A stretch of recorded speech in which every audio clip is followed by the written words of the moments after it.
In this video, I wanted to show you how I knit up stitches for the shawl and simultaneously trapped a carried thread. What I did on this particular shawl is I've worked modules and they're connected just at the corners. So you have these kite-shaped, sort of diamond-shaped modules. They're longer on one edge. And when you work the double decreases, you end up with one stitch at the top. And what I've done, instead of cutting the thread and having all these ends to weave in in linen and in lace, which wouldn't be fun, I've carried it loosely. And you'll see I've carried it, quite loosely. I stretched the module out and tried to carry the thread to that length. So I loosely carried, and then I started the next module. So when you come across and you are ready to pick up color for the next course of diamonds that's above these, you want to trap these threads so that they don't get in your way. And here's how I'm doing it.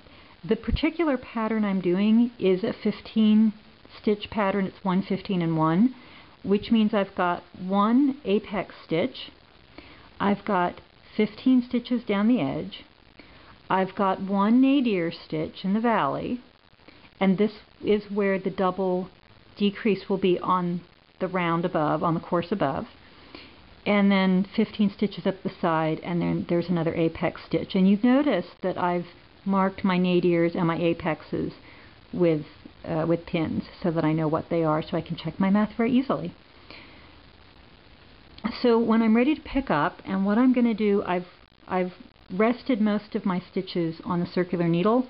I'm going to pick up with a double point, because I can pick up with the double point, knit up with the double point, and then I can slide the stitches off this end and onto my long circular. It just makes it kind of easier to turn the corner here if I'm on a separate needle. Here's how I'm going to do it. I've got a chain stitch edge. This is the chain stitch edge that pretty much all the modular books tell you how to make. It's made by slipping a stitch on the edge.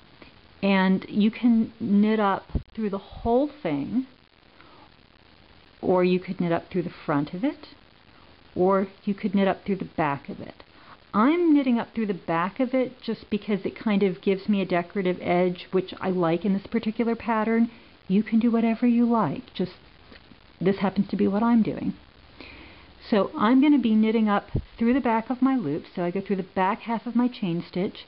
Now I want to trap this thread, I want to hide it. So back half of the chain stitch, I'm going to duck my needle underneath the thread that I'm trapping, and then taking my new thread, the one I'm knitting up with, I'm going to knit up with that.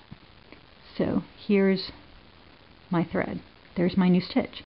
Now for the second stitch, I'm going to duck through the back half of my chain stitch again, but this time, instead of going under, I'm going over the thread I'm going to trap, and then once again knitting up the stitch.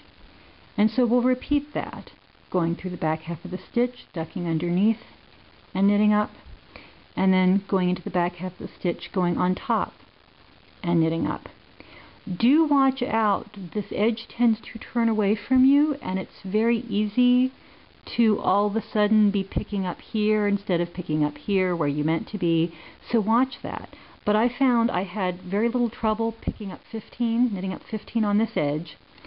And then when I got to the center here, this will tighten, and you can actually kind of use this little bit right here. You'll be able to duck into it to get your nadir stitch, and then you can pick up 15, knit up 15 on the other side, and then of course you've got your one here for your apex stitch.